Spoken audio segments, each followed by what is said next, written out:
I would be leaving my comfort zone.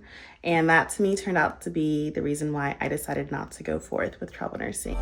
First things first, let me get that introduction. Let me get this clear, 'cause I had no idea. Hey everyone, it's Drey, tinashe, and welcome to my channel, or welcome back to my channel if you're new. Make sure to like, comment, and subscribe, and click the bell down below to get notified every time I post a video. I feel like I haven't posted a lot of nursing content recently, so I figured why not end the year with talking about why I decided not to do travel nursing. Let's rewind a few months back in during the summer. I was actually seriously looking at travel nursing. I had recruiters, I had agencies that I was working with, I had profiles, I was in the talks with all of these different recruiters, and I had a set date or set time that I wanted to start travel nursing, and it was around November. And I was super motivated to go in travel nursing. I even told my boss and told them like, hey, look, I'm looking at travel nursing. And I really just wanted to test out the waters and test it out to see how I would like it, because I really like where I work. I really love what I do. I love my coworkers. I love the environment that I work in, and it's really, there's nothing wrong with what my job entails. I really was just really curious about how life was like in California nursing, because I've heard so many good things about how nursing over there is much better, how they get breaks and they have resource nurses and they get paid so much money for doing this exact same things that I'm doing, and they have extra help. So I'm hearing all these good things, and I'm like, I have to go and see for myself. So I went and got a California license through a travel agency, and I'm like, oh my gosh, yes, I can go to California. I decided to travel there recently in September, and it kind of opened my eyes as to what the reality of what it would look like for me traveling from the South to the West every so often to make money, the California money, and to bring that to the South. One thing that I didn't like was how long the flight was, and how I was having to hop on different planes in order to get over there. And I mean, it's a long flight, 7 hours, 8 hours worth of traveling. And then I only went to San Francisco for maybe 5 days, and I was packing so much clothes. So I'm thinking, well, if I'm going somewhere for 3 months, I'm gonna have to bring a carry-on plus a check-in bag. And if I were to bring my kitten with me, I would have to hold on to all those bags, and it's just me, one person.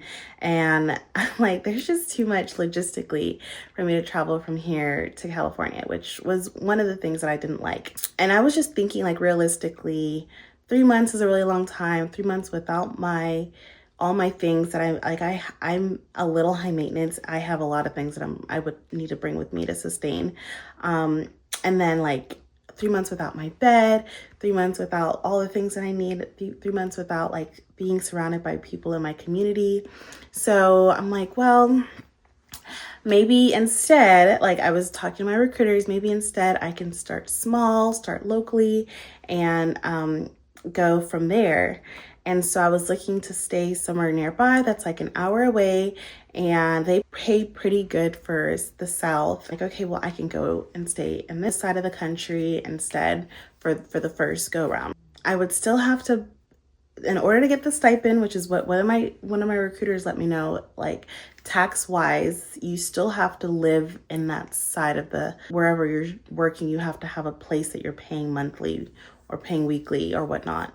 You can't just stay at a friend's house and stay for free and get that stipend money, because if the IRS were to come and audit you, that they could see that you don't have any receipts to show that you were paying someone or paying for housing, and they gave you money that you were not using for the reason why they were giving you money to use. So I'm well, that's not a problem. I can stay at an Airbnb. But then I'm well, I'm only an hour away from my house, and I could travel back and forth and still have a house here, and it's doable. But I don't like driving, and that's kind of the caveat that was with that plan for me to stay locally. Some of the pros with travel nursing, I would be making a lot more money, obviously. I would be able to be exposed to different cultures and different ways of doing things that would strengthen my skills as a nurse, and I could bring to my hospital that I'm working with or working at currently. Another one is that I would be able to meet new friends, meet new people outside of the city that I'm in, and get to see where I might want to live in the future if there was a spot that I really liked. And I was really more interested in going to California. So depending on which California city I liked is where I would have settled. The scheduling with travel nursing is one of the, could be a pro, could be a con.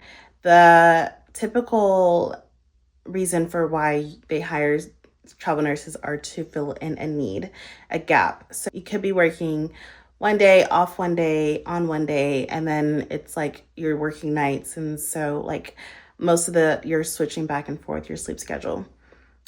Not a fan of that, but it's only for 13 weeks. So it's like, well, I'm there to work. I have nothing else to do. I can't be there exploring on days that maybe I have multiple days off. Maybe that's when I could do some exploring, but I would not be able to tailor my schedule to how I want it, like I am with my staff position. Insurance with travel nursing, it goes through the agency. So instead of like with PRN where you would lose your insurance completely, the travel nursing agency you can get insurance through. But for me, I feel like it could be a pro, it could be a con, because you are getting insurance through your agency, but for 13 weeks, you have that insurance. And then if you're not working with that agency still, you lose that insurance. Or if you have to switch agencies, you have to switch insurance companies. So that I can find as a con, because that's just too much.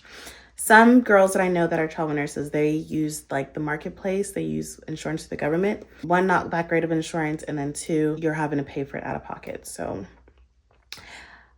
I don't know. That to me could be a con, but it's great that you have the option of using their insurance if you're with an agency. And if you stay with the agency and you really like them, you don't have to switch insurances. So that would be good if you are open to that.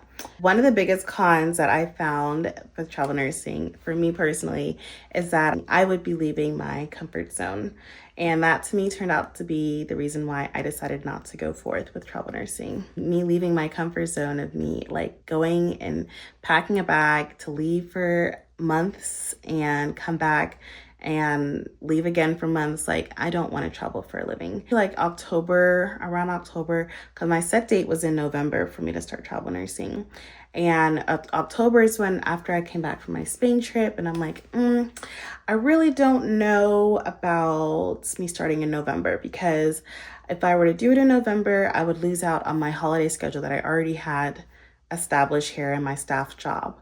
So I would have to work Christmas, work Thanksgiving, and potentially work New Year's. And I'm like, at my staff job, I'm only working Thanksgiving, and I have Christmas and New Year's off, and I want to keep it that way.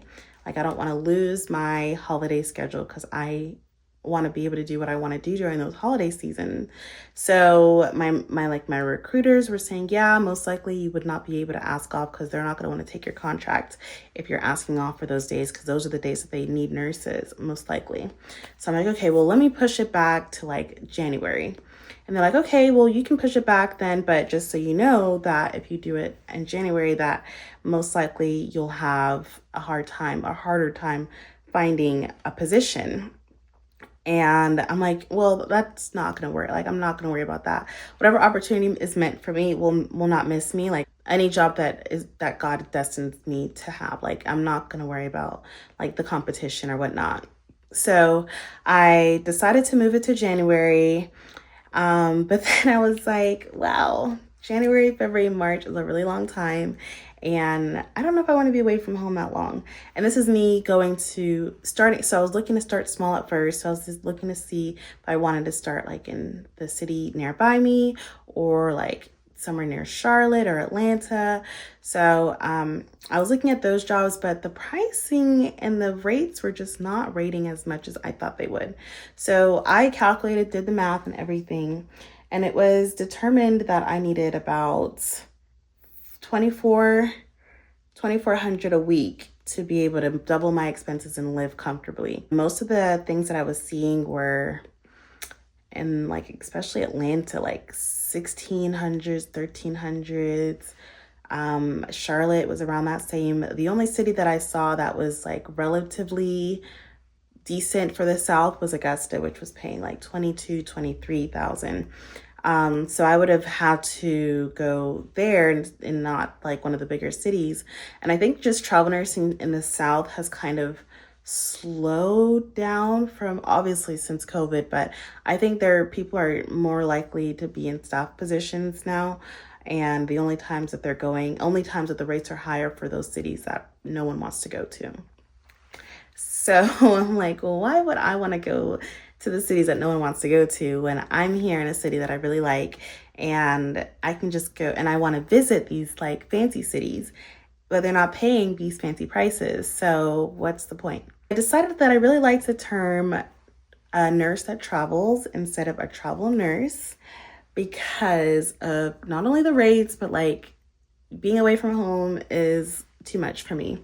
I'm like, there's just no point for me to have like double expenses and be away and out of my comfort zone when I really like my comfort zone. And I was thinking, well, you know, being a travel nurse, I've only been a nurse as an L&D nurse for a year and 7 months. I haven't even been an L&D nurse for 2 years. Yes, I'm comfortable with what I'm doing now. Like, I have seen a lot. I feel very confident and comfortable with my skills, but me taking it to another hospital might be a little bit challenging, but I'm up for the challenge. It's just that I do think that I could establish myself and lay more of a foundation here and like kind of grow in my career, and that's what I'm doing.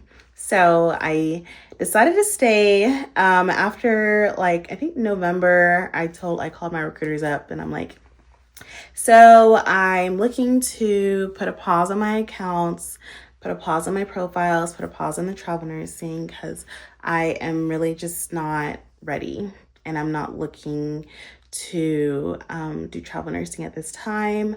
I have been like through lots of thinking and processing through it myself, and I want to help. I want to just stay here for right now. And a lot of them are understanding.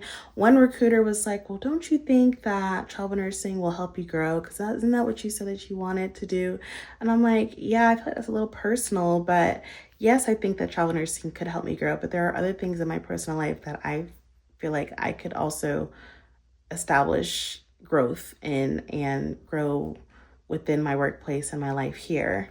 So that's what I'm doing. I joined the gym. I am creating more of a sense of community here, gaining more leadership opportunities at my hospital. I decided to focus more on like the pathways, the leadership pathways here.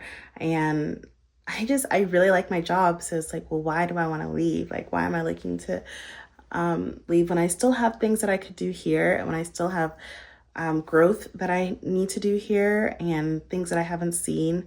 Now I'm like precepting new nurses and teaching them the way, which kind of makes me feel good, because it's like, well, a few months ago I couldn't do this. So I feel like I've grown enough in my career to know that I feel confident in sharing what I know as a nurse and what I know about the babies and about reading heart monitor strips and all the things that it comes to being an L&D nurse. And I feel like I can do my job pretty easily now compared to when I was in after orientation. Things have gotten a lot better. I feel like the travel nursing thing was a great idea, and it was great when I was looking at it in terms of like me wanting to go to California. But if I want to go to California, I can just book a trip and go there for a few days and come back. I really do want to go to San Diego, so that's my next trip. Potentially, we'll see if I make it. Things that I'm looking to do in a new season for next year, 2026. I have some exciting news to share with y'all, but not yet. I have some things in the works for this new year, and I'm just really excited to see like where my career takes me. And I think comfortable, like being comfortable and in your space is important too. So yes, that's where I'm at. So I hope you guys like this video. Make sure to comment down below your thoughts if you've ever thought about doing travel nursing and what your experience has been. If you were a travel nurse and now as a staff nurse, if you're a staff nurse thinking about going to travel, let me know about your ideas. I feel like I haven't done nursing content in forever, so I will be posting more nursing content because I will be staying put for the next few months. So hope you guys enjoyed the video, and I will see you guys next time.